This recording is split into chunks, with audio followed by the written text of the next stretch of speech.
Good afternoon and welcome to Edmonton Global's webinar on the U.S. elections and the potential impact on the Edmonton region in particular, but Canada more broadly. I'd like to start this webinar with a land acknowledgement. I'd like to begin today by acknowledging that we are meeting on traditional gathering lands and the centre of trade for many Indigenous people.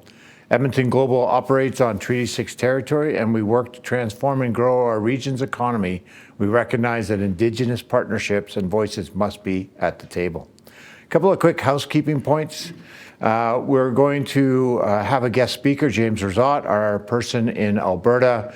We'll do some scene setting, followed by a panel discussion of a group of eminent panelists. And then if there's any questions that you may have, please put them in the chat and we'll do our best to get to them at the end of the panel. So without any further ado, I'd like to introduce James Razat, Alberta's Senior Representative to the U.S. James. Hi, Malcolm. Good afternoon, everyone. I hope you can all hear me okay. I'm coming to you from the United States. Hope everyone is doing well. Nice to see some familiar faces up there. Malcolm just did want me to give a bit of an overview here, sort of encapsulate the election and talk about some of the incoming administration and some of the policies. And I know folks will want to ask the panel a lot of questions on issues like tariffs, which have become very prominent this week. First of all, just in terms of election overview, as you all know, it was a Republican sweep here in terms of the White House, the Senate, the House, and governor's races. In terms of the White House, it was a close election, but it was a decisive election. And it was a smooth transition, which is obviously very important. In terms of close, President-elect Trump won just under 50%. Vice President Harris just got over 48%. So that's actually a very close election. And if you look at the swing states, a lot of those swing states, again, very, very close in terms of their percentages.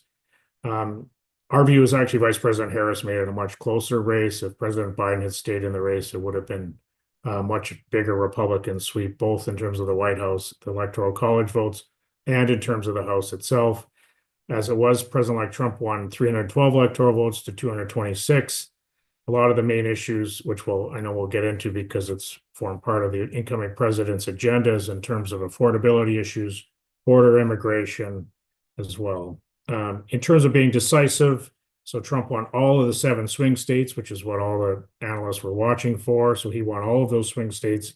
He was declared the winner the late night, early morning of election night. The concerns that we had in the United States, or a lot of folks here in the U.S. had, about being late, inconclusive results, questioning of the results, that did not happen. And then we saw the peaceful transition of power, which was very important. There was a lot of concern here in the U.S. about potential questioning results and people acting up on either side in terms of responding to those results. But the following day, Vice President Harris gave a very gracious concession speech. And then President Biden welcomed President-elect Trump to the Oval Office and talked about the peaceful transition of power, which is hugely important, not only for the United States, but for the entire world. In terms of the new Congress at the Senate, so the Senate flipped from slim majority Democrat to slim majority Republican, but a better result than many expected. So the Republicans won 53, so they have 53 seats to 47. They flipped seats in Montana and West Virginia, which was expected, but they also flipped seats in Ohio and Pennsylvania, which was less expected. Both of those were sort of leaning blue, Democrat prior to the election. On the Republican side, they have Senator Thune from South Dakota, who's now their leader, and Senator Barrasso is their number 2, and both of those we've engaged with and are good friends to Alberta and to Canada. On the House side, very slim majority as well for the Republicans. At this point is 219 to 213. One member, the person who was nominated for Attorney General, Matt Gaetz, withdrew from Congress, so they'll have to fill that seat. But again, very tight majority for the Republicans again. The question there we're following is, can big items be passed, as happened under 2022 when you had Democratic president, Democratic Senate, Democratic House. President Biden actually passed very large pieces of legislation, which we'll talk about, things like the Inflation Reduction Act, the Bipartisan Infrastructure Act, the CHIPS Act. All of these were very large pieces of legislation happening in his first 2 years. In the latter 2 years of his administration, very little legislation moved because the House flipped to Republican and because of those tight majorities. And also on the Senate side, and this is something where I think, as all of you know, the U.S. political system is very different than ours in Alberta and in Canada. our parliamentary system, if a party has a majority, it's quite easy to pass through large pieces of legislation with that majority and accomplish things in a short period of time. And the US power is much more dispersed. And in the Senate, they have a filibuster rule, which requires 60 votes in the Senate. So you are going to have to pass a lot of large scale items with bipartisan support, as well as you may see different sort of political aspects. There's always coalitions with the parties. In the last session in the House, on the Republican side, Speaker Johnson, prior to him, Speaker McCarthy, who was removed as Speaker. Speaker Johnson, though, they had a lot of challenge with the sort of more right-wing Conservative Freedom Caucus members. We suspect they will have less challenge on that side because they have the trifecta and also because President Trump was elected. But you may see some challenge on the Senate side on the Senate, on the Republican, who are more considered moderate senators like Lisa Murkowski from Alaska or Susan Collins from Maine may challenge some of the administration's policies or some of the policies coming through the two houses of Congress there. On the gubernatorial side, again, there were 11 governors up for election, re-election, or new seats open because people vacated, like Doug Burgum in North Dakota, who will come to. Republicans won 8 of those seats and Democrats won 3. Overall, though, the cycle favored Republicans going in, so they were expected to pick up, but it was a very good election cycle for them. In terms of the transition plan, again, this is something something different in the United States than it is in Canada. They have what's called lame duck session in Congress, and also the current president is in office until January 20th. So if we look at the presidency, when President Trump gets sworn in on January 20th, but President Biden is in office until then. And what we're watching for is any actions he may take on the foreign policy side. And there you've seen action he's already taken on Ukraine. You saw a Middle Eastern peace agreement. Those are certainly the areas that he will focus on in his remaining days in office. On the domestic side, he wants to cement as much of his climate policy legacy in effect as possible. So we're watching what he'll do on things like the Inflation Reduction Act, which we assume President Trump, when he gets in, will pare some of those incentives back. In terms of Congress, again, they have the lame duck session, which started in November here and will go till about December the 20th. And the items we're looking for there, primarily from an Alberta perspective, is a permitting reform bill. It's a bipartisan bill introduced by Senator Joe Manchin from West Virginia. He's a Democrat, he's retiring. He has been an outstanding friend to Alberta. He visited Alberta for 3 days a couple of years ago. We took him up to the oil sands. He actually invited then our premier to address the Senate Energy and Natural Resources Committee, first premier in history to address a Senate committee. So that was certainly an outstanding achievement for our province. And then Senator Barrasso, who's a ranking member on that committee, who I referred to earlier, he was just recently reelected in Wyoming. Those two have introduced permitting reform to do some regulatory changes to allow for more energy projects to move forward in a quicker pace. We suspect that legislation will not pass. We're watching it very closely. We suspect that issue will be pushed to the new Congress administration. And other items we're watching is the Farm Bill. For those of you in the agricultural sector, this is a huge bill that Congress is mandated to look and to pass every number of years. We suspect that bill will be passed in the new Congress as well. And then obviously they always have to fund the government, and that's the deadline of December 20th. We'll see what sort of machinations occur. We expect it to be more of a continuing resolution where they agree to fund the government. In terms of Congress itself, so again, president sworn in January 20th. January 3rd is when the new Congress is sworn in. We expect Speaker Johnson to be reelected as Speaker on that day on the Republican side, and Hakeem Jeffries on the Democratic side has already been, again, selected by his caucus to lead them. So you'll have the two leaders in the same position in the House who have worked together in the past. In fact, much of what Speaker Johnson has wanted to move forward on the funding side, he's had to rely on Democratic votes and on Leader Jeffries for that. In terms of Trump, incoming President Trump's priorities and policies and the policies of the Republican Senate and House. So there's a few items there. I'd say number one, tariffs and tax competitiveness and U.S. protectionism. The second item is really an energy policy. Third, I'd say border and immigration. And I'll just speak briefly to those three because I know people want to get into those and the panel will want to go at length on some of these topics. Obviously, the biggest concern we have in Alberta and Canada has, frankly, is tariffs. And you saw this week President Trump go on social media and promise to implement 25% tariffs. He talked about 10% tariffs during the election. This is 25% tariffs if Canada and Mexico do not deal adequately, in his view, with the border situation with fentanyl coming into the United States. But these is obviously our biggest concern in terms of tariffs. 90% of our exports go to the United States. It's about $190 billion Canadian of bilateral trade each year. So we export about $156 billion each year to the US. 80% of those exports is in the energy field. The second largest industry area is agriculture. So we're very sensitive, obviously on the energy side and on the agriculture side, but in other areas like impact on the softwood lumber, forestry industry, manufacturing, petrochemical, all these areas we're certainly worried about any increase in tariffs. So that's our biggest concern. We're obviously, if they bring in tariffs, our overall position is there should not be tariffs. There should be as much free flow of goods and services between Canada and the United States as possible. We build things together, we're stronger together. But if they do put tariffs, then obviously we would seek an exemption as Canada because we are part of agreements like CUSMA or USMCA, and we think that should give us a privileged position. The challenge, and that agreement has to be reviewed in 2026. The challenge is if we do get an exemption, then we essentially have to follow along with the tariffs that the US implements on other countries, similar to what Canada recently did with respect to electric vehicles. And the concern there, I would be very candid from an Alberta point of view, is it's an often response to a situation or an industry in central Canada and Ontario and Quebec, which may not take into perspective the impact on the industries in Western Canada and Alberta, Saskatchewan, for instance, on that issue, on the agriculture industry, especially in Saskatchewan with that issue. In terms of tax competitiveness, previously President Trump and Congress moved the tax rate down to 21%. That was made permanent. He's promised to move it to 15%. And right now, Alberta actually compares very favorably, and I'm sure Mark will speak more to this. We compare very favorably to a lot of US states in terms of overall tax competitiveness and investments. If they move that down to 15%, if they implement tariffs, okay, they want me to wrap up here. Part of the reason for this is to attract more facilities and more investments into the United States and obviously put us at a competitive disadvantage. So we certainly have to look at that.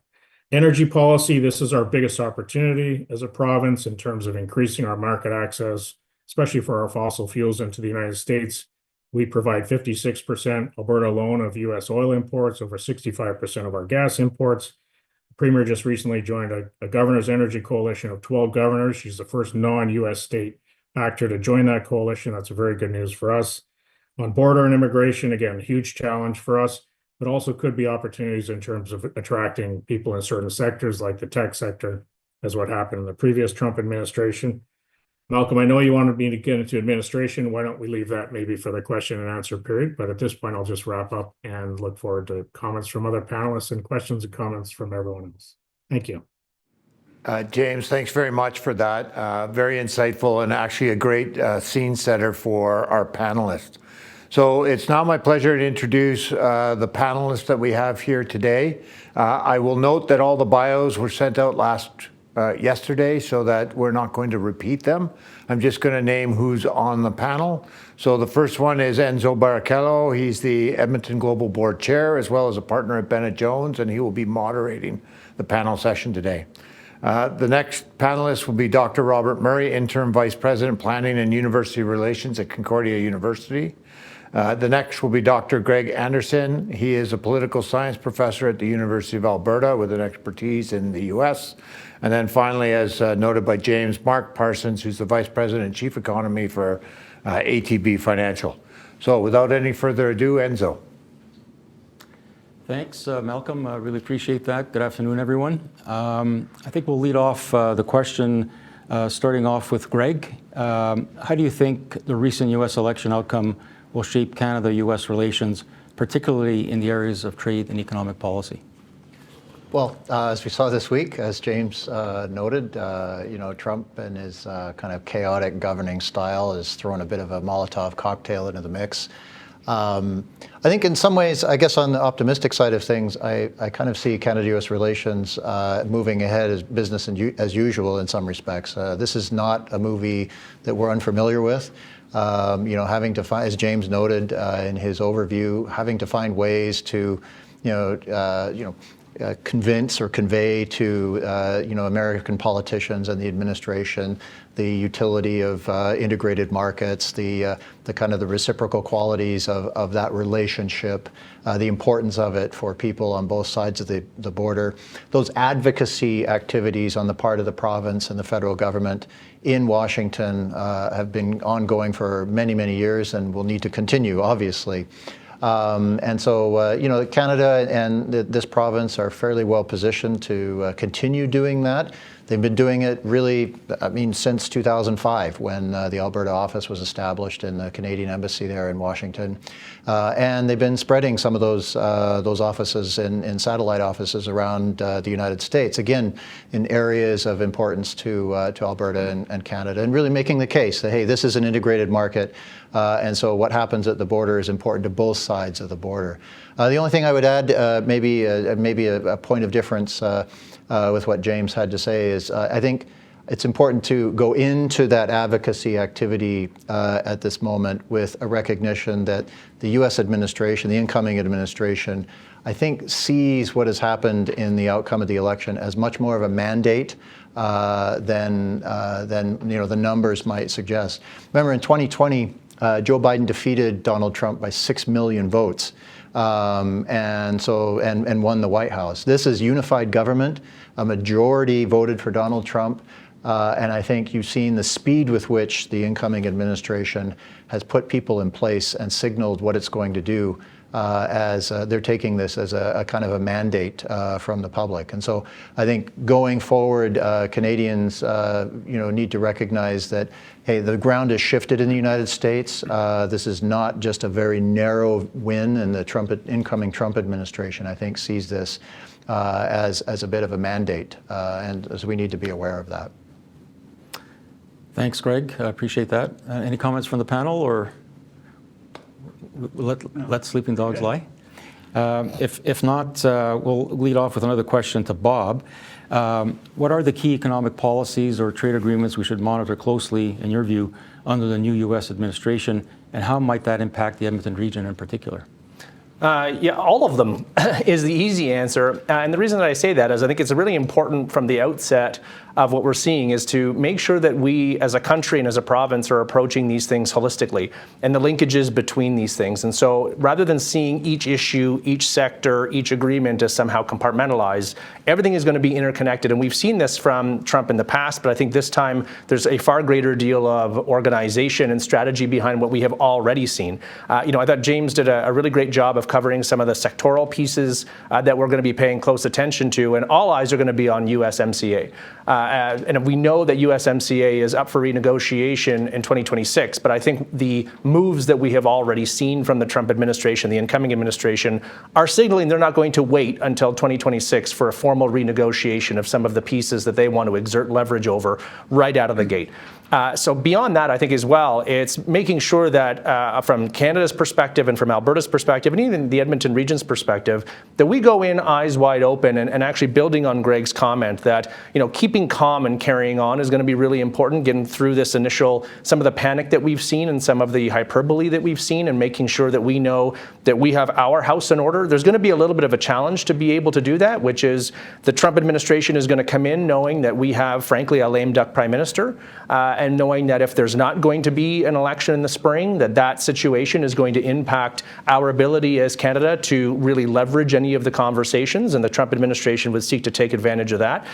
We see Doug Ford in Ontario, for instance, thinking of whether he goes to an early election, and frankly, it's the provinces thus far that have taken some of that lead, mainly Alberta and Ontario, starting to talk a little bit about the role of Mexico in some of these trade agreements and how we're going to be able to move those things forward. And so for the Edmonton region, I think certainly the sectors that James had talked about are all going to be incredibly relevant. The only one that I think I would add to James's list, especially with regard to energy and agriculture, is defense and aerospace. Because the pressure on the 2% defense spending around NATO, for instance, we know that Alberta has a fairly significant Canadian Forces presence.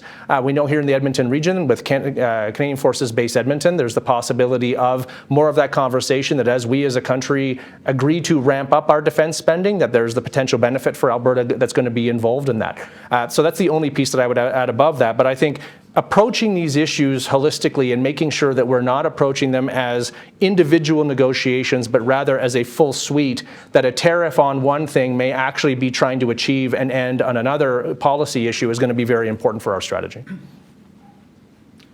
That's very good. Thank you, Bob. Any commentary on that? I'd like to just add to what Bob was saying about defense and aerospace. I think in the case of Canada, Trump's social media post about 25% tariffs is less about border security and fentanyl coming into. Those aren't insignificant problems, but they're much smaller compared to what's going on in Mexico. I think it's about national security and defense. Canada's been a free rider on the NATO alliance for many, many years, and Trump has been willing to call countries out on that. And his willingness to link issues as opposed to keeping them discrete, as has been the tradition in Canada-U.S. relations, Trump throws that out the window, and he's willing to link issues in a way that previous presidents have not. Thank you for that. And we see our Prime Minister is meeting with the premiers this afternoon. So to your point, he activates action for sure. Next question I'd like to lead off with Mark are what are the most significant risks for the Edmonton region and Alberta in particular due to the U.S. electoral results, and how can they be mitigated? Are there specific sectors that you think might benefit or be most challenged? Yeah, so I'll talk about Edmonton region in a bit, but I think it's important to go a little bit more macro than that, because what we're seeing in the U.S. is, Trump. One of the reasons he got elected is because everyone's worried about inflation in the States, high prices. That's made people miserable. The U.S. economy has actually done very well relative to the Canadian economy. So this is front and center right now. Inflation's a concern, and now he's talking about tariffs and potentially 25% tariffs. And I think almost all economists agree that's inflationary. It could slow the pace of Federal Reserve cutting interest rates. It could likely put more downward pressure on the Canadian dollar. So I think that's a really important consideration, and you have to keep that in mind when you think, is Trump actually going to pull the trigger on a 25%? On energy products, that's a direct pass-through to the U.S. consumer.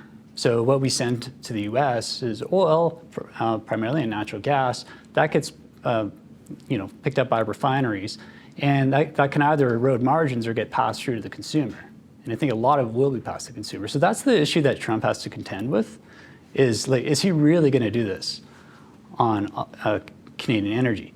And the reason this is so important for Alberta is so James talked about some of the stats, $156 billion that we send to the U.S. every year. That's 90% of our exports. But within that layer is over 80% oil and gas. And so what I'm watching closely is oil and gas really going to face tariffs? Because if it is, then all of a sudden Alberta's exposure to tariffs is high, just as high as every other province, if not higher.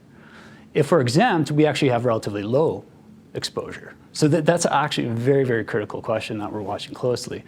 Our hypothesis has been 10% that Trump's been talking about with oil and gas being exempt. Now this Monday's announcement makes us kind of challenge that a little bit more and see that more as a greater downside risk. So what are some of the things that we can do here in Alberta? Well, I think what James is doing in the outreach, getting in front of this, is absolutely critical. I also would note that Canadian economy has entered this in relatively weak shape, right? Our unemployment's gone up. We've had some longstanding productivity issues. Business investment's lower than it used to be. So I think we need to shore up the Canadian economy in general, regardless of what Trump may or may not do. I think that's absolutely going to be critical. There's things that we can take care of at home, like internal trade barriers and things like that. So I'll be watching all those things very, very closely, but those are just some initial risks that come to mind. Well, thanks, Mark. I mean, one thing that came to mind, I was listening yesterday's news. Premier Smith is taking the view that Alberta is the best proponent of its position and should be with the U.S. administration dealing with these matters as opposed to a federal approach or federal and provinces approach. Do you see any downside or upside to that? Would a Trump administration see that as a sign of divisiveness within Canada, and does that help us or hurt us? I'm just curious. Well, I think, as owner of the resource, Alberta needs to be out very strong on this file, reminding Americans that we're providing secure, affordable energy to that market. Just a reminder that any time a tariff would be imposed on Canadian crude, that's a direct pass-through to the U.S. consumer. That's obviously something they'd want. Trump has campaigned at lower energy costs, so it's obviously very counterproductive. So absolutely, and I think there's one of the things I'm watching is there's been some policy divergence, right? Like you have a Trump presidency that's going to be looking at drill baby drill, deregulation, lower taxes. We're talking here in Canada, that's federal government's proposed oil and gas emissions cap. So I think it's really important that we get out there and send that strong message that Alberta for a long time, Canada will be a supplier of energy to the U.S. Yeah, thanks, Mark. We have a question here from the audience. Can I add to that? Yeah. Sorry. Yeah, go ahead. Go ahead, James. Yeah, I just want to add to what Mark said, and I think both Robert and Greg spoke to national security and defense. And if you look at what areas Canada has leverage in the past with the United States, we've had leverage because certainly of our energy sector, but also because of the role that our men and women in uniform played. And I'll just give you one example. When I was a member of Parliament back in 2006, and I would come down to Washington, no one in Congress, in the Senate or House, ever said to me, "You're not making 2%. The first thing they said to me was, "Thanks, Canada. Thank you to your military for the tough position you are taking in Afghanistan. You're side by side with us as Americans." When Prime Minister Harper met President Bush at the time, and he was pleading he was arguing that softwood lumber should be solved, President Bush turned to his trade team and said, "We are friends, neighbors, and allies. We're in Afghanistan together. Solve this trade irritant. Like, why are we arguing over stumpage fees? Solve this." Unfortunately, we don't have that anymore because of the current defense spending issue that both Robert and Greg referred to.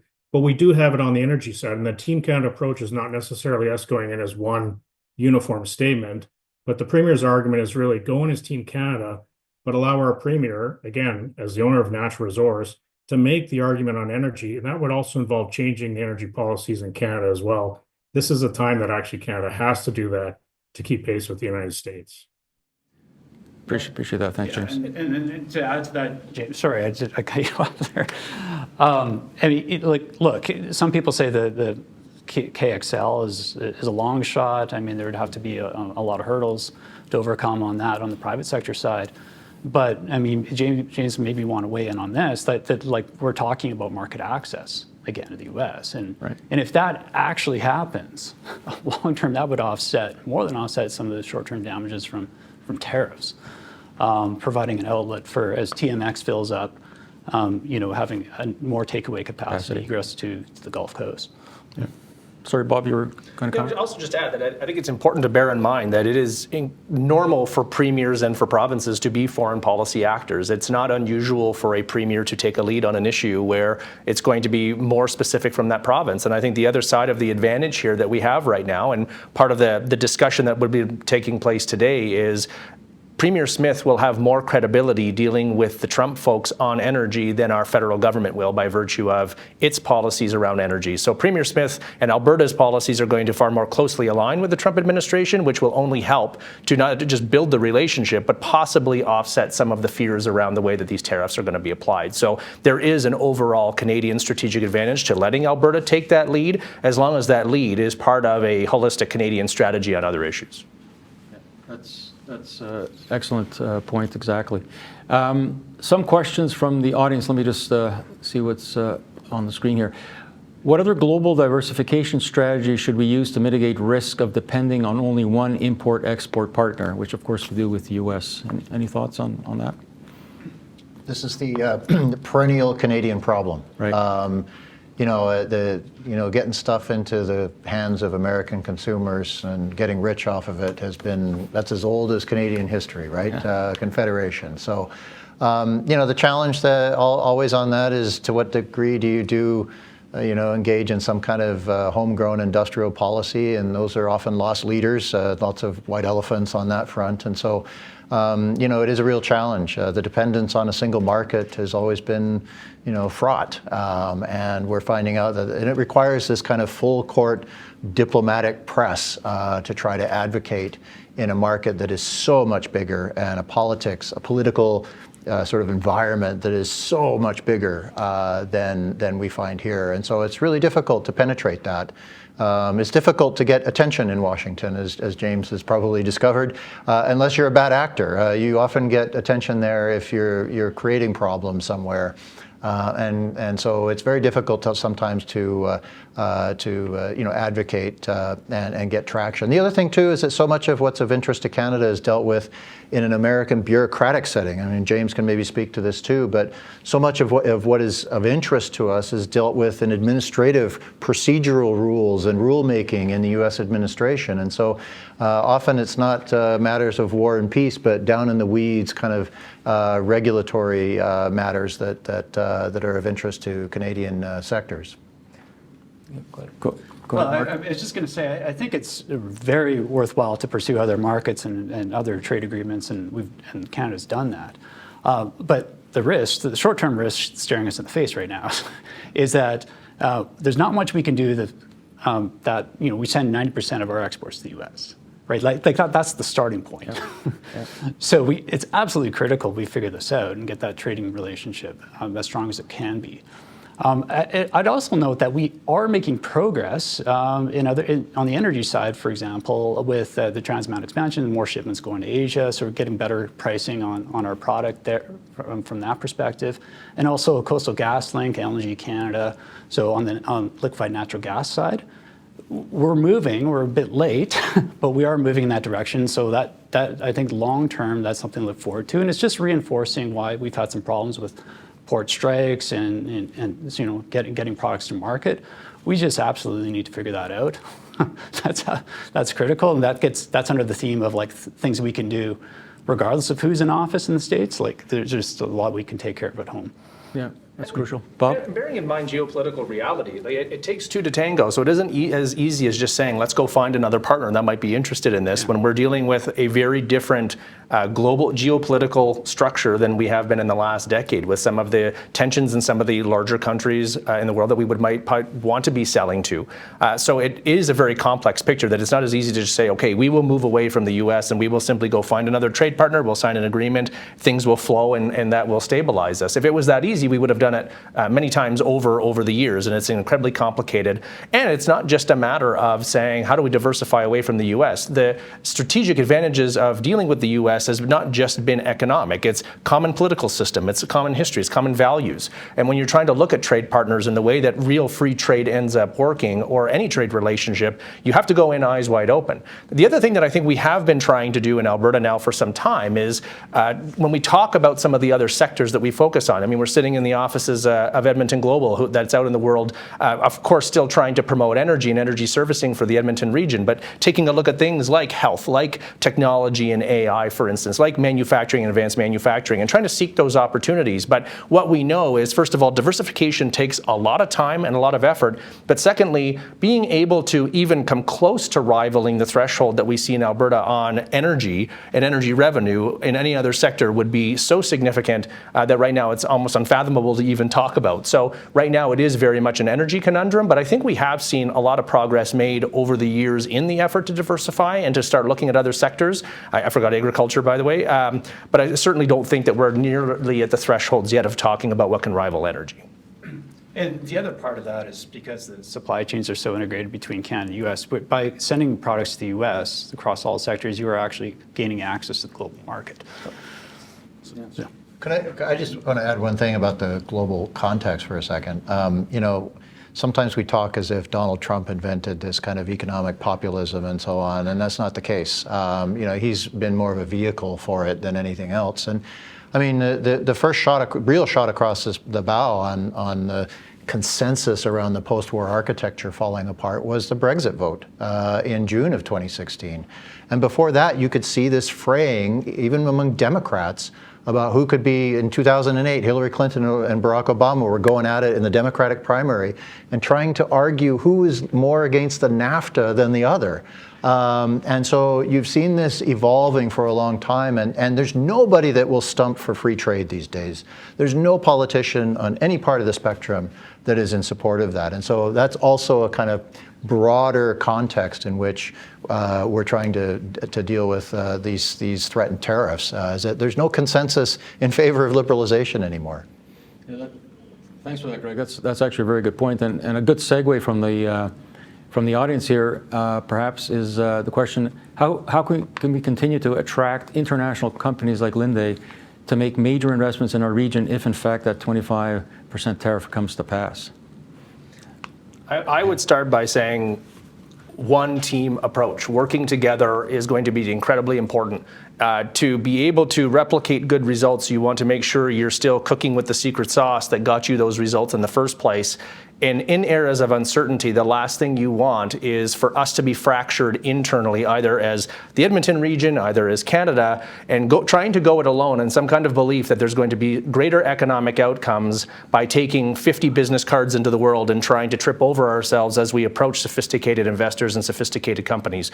So I think playing as one team in one region is incredibly important. The second is making sure that we are doing work here at home to constantly have a mind to our global economic competitiveness. That it isn't sufficient to believe that we are good at something or to think that somebody should want to trade with us or work with us. We have to be constantly vigilant in making sure we're being honest about what our true global competitiveness is in some of these areas and constantly working to increase, because the rest of the world is always working on its global competitiveness, and we get left behind if we get too comfortable and say, we know what we have, people should just want to deal with us, and we're very content with that. So I think constantly bearing in mind that global context, and that's been a big challenge for the Edmonton region, for Alberta in general, is we tend to be a little bit parochial when we think about ourselves and we try to go into the world. And so having that mind to the way the world plays and global markets play is what we have to step up to and match. Understood. Yeah, I mean, 100% agree with that. I mean, that gets back to my original point around taking care of business here at home, regardless of what's happening in the U.S. And I think we could do a better job of that. I think there's more that we could do to get projects approved on time, permitting processes. I think there's business leaders have been saying that it's been tough to get major projects across the finish line. So those are all things we provide a little bit more policy certainty around, things like carbon credits and things like that. So if we're going to drive some of these clean energy investments, so these are sort of independent of what's happening outside our borders. These are things that we can do better. Yeah, absolutely. I see more questions here on the Q&A. We've answered, I think, this in part, but let me just read it, and there's a follow-on. So, question, James, is there an opportunity for a focused Team Alberta approach in addition to the federal government's Team Canada approach to the U.S.-Canada relationship? I think we spoke to that somewhat already. Is Alberta seen as effective, is one question. I think we may have answered that, but happy to chat. And then the follow-on, in several markets, particularly in perishables with no immediate market alternatives, like in the ag sector, these will experience a major price drop. Comments from the panel on that particular, in particular in that last point, with respect to ag. Any views? No, other than I agree with the comment. I mean, our export market for ag is a little bit more diversified. We don't send everything to the U.S. We send a lot to Asia, but that there's really for perishables, yeah, absolutely true. I mean, it's just it's a direct hit. I mean, in this region, I mean, there's the conversation is constant about collaboration and acting as an economic unit to sell to the world. And when you look at the numbers, like the 90% of our exports to one client, basically to the U.S., really puts us at risk. And it seems to me that's an opportunity to actually, particularly in this region, Alberta generally, but in the Edmonton metropolitan region, to be able to act in concert to go seek other markets, to get more investment locally, I think is more important than ever, so that we're not, we're not at the mercy of we call it the Trump administration, but to your point, Greg, this has been ongoing for a long time. So we need to be proactive, in my view. Comments in that regard, Bob or others? Yeah, and I would also just build on the one part of the question, are we effective? I think we're more effective than we were, but in typical Alberta style, I think one of the greatest threats that we typically have is actually toward ourselves. That we are far bigger on shooting ourselves in the feet and risking our own opportunities than we are actually being subject to the mercy of external shocks. And so we do have, I think, a really solid program being run out of the province right now, and I think James has been doing fantastic work in Washington, is going to continue to do that work. But I think we sometimes lose sight of the overall strategic goals, and hopefully what I think we see this doing for us as Alberta, as Calgary Economic Development, Edmonton Global, Invest Alberta, Government of Alberta, Government of Canada, Invest in Canada, all coming together and being able to move past some of these historical tensions that sometimes exist in the ecosystem and trying to compete against ourselves. It is really going to be taking a look at what we're taking to the Trump administration, and to the previous question is what we would take out into the world. And what we're taking into the world is really, we're taking Canada, then we're taking Alberta, and then we're taking where the client chooses that it may want to go. But I think it's incredibly important for us to be able to move past some of the historical tensions that have frankly limited our opportunity to be as effective as we can be in the US and globally. And to add to that point, I think we're sometimes too Canadian when we approach the world, that we're too polite. It's like, for goodness sakes, there's good things happening here. Why aren't we talking about it? We should be bragging. The Americans are very good at that. So let's just go out and talk about the advantages that Canada and Alberta has. And James talked about it on like the corporate tax and other things. Like affordability advantage. A lot of people are moving to Alberta right now.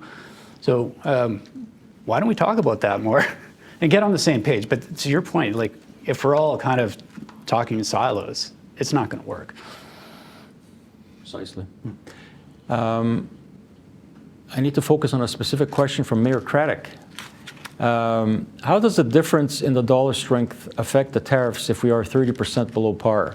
I think they're connected anyway, those questions, but any views? Does it affect us positively or negatively? Tariffs? Yeah, I mean... And in the exchange? Well, right now we're already seeing the Canadian dollar respond to like a threat. Yeah. It's actually hasn't happened, but the Canadian dollar is already weakened relative to the US dollar, and that's what you'd expect, because I mean, if they're buying fewer Canadian goods, or Canadian goods become less expensive, then that's less buying of Canadian dollars. So that's one of the risks we see, is that we've already had a pretty weak Canadian dollar, and it could deteriorate further. And adding to that is we do see the Federal Reserve moving slower on the way down, lowering interest rates because of the inflation pressures. Than Canada, because we just have a weaker economy in Canada. So the Bank of Canada can lower faster, and that's going to put downward pressure on the dollar. I don't think it's going to stop the Bank of Canada from lowering interest rates. In some ways, we might welcome it, and it provides a bit of an offset for exporters. But yeah, it's definitely, if you're snowboard looking to travel to the States, all this isn't very good news. No, and I would add too, I'd be willing to put a little bit of money on the Department of the Treasury labeling Canada a currency manipulator, or at least headed down that road. They've been reluctant to do that in their annual reporting, but if things keep going the direction that Mark describes, I could imagine that trying to juice the export trade balance on the back of a weak loonie, and so I could see that becoming a political issue next year. And I mean, if there's yet another reason for Trump administration to pause on tariff action, is like right now we're seeing like the U.S. dollar strength. So you kind of get a double whammy, like these higher import costs are raising business costs, and then you're hurting exporters on the exchange rate. Yep. So it's well, the irony of attacking trade deficits with trade policy, you can't do that, right? It's about American consumption. Those things are directly connected, and so you can't deal with that with trade policy in the first place. So, I mean, everything that Mark is saying about the impact on prices and inflation and so on, spot on. They're almost contradictory things, and so, will Trump come to his senses and say, okay, my bad, this was just a menacing saber rattling exercise, or is he going to follow through That's a big question. And for how long? How long is he willing to eat, higher gas prices, and when will his voters reject that and say, wait a minute, this isn't what you promised us when we voted for you? So He was very clear. He promised to slash energy. that was going to juice the American and- economy, cut energy prices in half. Right? And he's not going to do it by raising, suddenly raising oil production in the U.S. because obviously we're responding to market factors as well. Right now we're seeing WTI has fallen a little bit. It might go up with Iranian sanctions. Who knows? But I don't think the low-hanging fruit has been picked on U.S. shale, and so it's not going to be easy for them to suddenly ramp up oil production. It's not going to have a limited impact on refined product prices anyway. And timing will matter to that political consensus. Is that some of what was just discussed? One of the beauties of the American system is while we tend to think in terms of the presidential terms of 4 years, the House races, when you're controlling all of those and you've only got 2 years to be able to affect some of the change, you're already on the clock. That campaign is already on. Yeah, exactly. Well, sort of related question. I'm trying to combine these possible thoughts for discussion. How would you comment on the effect of the new U.S. government and the next Canadian government on things like sustainable clean fuels as hydrogen and the economic shifts and potential tariffs related to it? And in particular, connected to that from Mayor Nachiu, her question is, do you see any reduction in IRA hydrogen spending as being beneficial to investment coming here? Any thoughts on those points, questions? Well, I'll start. I think it's an open question as to what Trump does to the IRA. James talked about it a little bit. He could either scrap it or retain some of it. If he retains some of it, because he's got to pay for his tax cuts. So this question is a lot of people don't think he can keep all the full IRA. I'm of the view that if he keeps some of it, it'll be the fossil fuel adjacent ones, like hydrogen, potentially carbon capture, which would compete directly with what we're trying to do here in Alberta. So I don't see that competition suddenly going away anytime soon. I think that'll be there. And then you layer on the sort of the corporate tax cuts that Trump will bring in. I think there'll be pretty stiff competition. Understood. I was just on the specific question about hydrogen. I think that there could be an opportunity, but I think it's also incumbent on Alberta, or especially on the Edmonton region, to get its value proposition around hydrogen a little bit more solidified before we're able to really go out and try to take advantage of those opportunities. And I think that's going to be part of the key that we haven't been able to do, is that we're still talking very much in the abstract and the ethereal about the hydrogen economy here in the region. So tangible progress on what that plan and that development plan is going to be, how we're going to be able to move forward in that sector, and what that value proposition is that we collectively take into the U.S. or elsewhere in the world will be incredibly important for us. Yeah. And to be clear, in our forecast, we see still a lot of growth in this sector, like in hydrogen, just because of the advantages we have, the abundant, low-cost feedstock. I think right now where the policy environment's looking pretty good for more hydrogen investment. But to your point, we have to get on the same page and create that market. Right. Can I make some comments here in this? Excellent question, Alana, on the hydrogen and carbon capture. So both, as I mentioned, in the first two terms of the Biden administration, passing the Inflation Reduction Act and the Bipartisan Infrastructure Act were seminal pieces of legislation. My sense is those two pieces of legislation do not get repealed, even though you have the trifecta of Republicans having both houses of Congress and the presidency. I think what happens is Speaker Johnson said they'll use more of a scalpel than a sword. And the issue there is, they have 7 hydrogen hubs that they funded through the Biden administration across the United States, but they're funding to both blue states, Democratic states, and red states. And so the fact that you have Republican states, Republican governors who are going to see those funds come in, who very much support that initiative, we expect the hydrogen hubs to go forward in the U.S., and that's still a massive opportunity for Alberta. It's one of our main messages down in the United States about Alberta being a global leader in hydrogen, the Hydrogen Convention, and I know, Alana, you play an important role there as the chair of that, and that's very essential for us. That's something we should continue to do. On the carbon capture side, this is something there's probably more question marks on that. What happens to the 45Q tax credit? There are much more generous incentives, especially for enhanced oil recovery in the United States than there are in Canada. That's something that we would like the federal government to address and rectify. Potentially a future federal government would do that.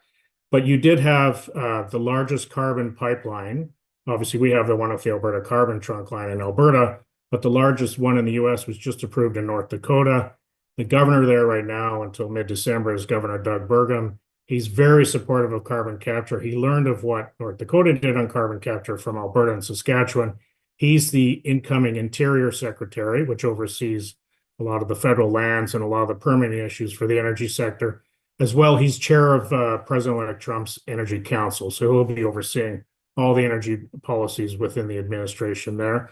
And so he's very supportive of carbon capture, so that indicates that they would continue down those lines as well. But again, you have a lot of the people within the Trump orbit who are critical of a lot of those incentives. We expect the incentives for things like electric vehicles and others to go away, but we certainly see a lot of activity on both the hydrogen and carbon capture side, which is good news for Alberta. So James, I know I'm not the moderator, but can I ask a follow-up? My view is that it wouldn't be completely repealed, the IRA. I think that's what you were saying, but that it would be those sectors that are, like, if we call them fossil fuel adjacent, that support the gas sector. Okay, but the other parts like EVs and renewables, that's more at risk? Yeah, we expect the legislation to stay in place because I don't think they have the votes to repeal it. And again, because the funding for both those pieces of legislation, because the hydrogen hubs are actually through the infrastructure legislation, that we think will continue because too much is flowing to Republican states. But you will see probably a lot of action on renewable sector, support for solar and wind. We expect to see impacted as well. But that, again, like Speaker Johnson has said, that's more of a scalpel rather than repealing the legislation en masse. Can I So land and others, so there's still a lot of opportunities for Alberta in those spaces, I would argue. And I would say as well, geothermal methane emissions, we have a memorandum of understanding with Colorado on those 4 items.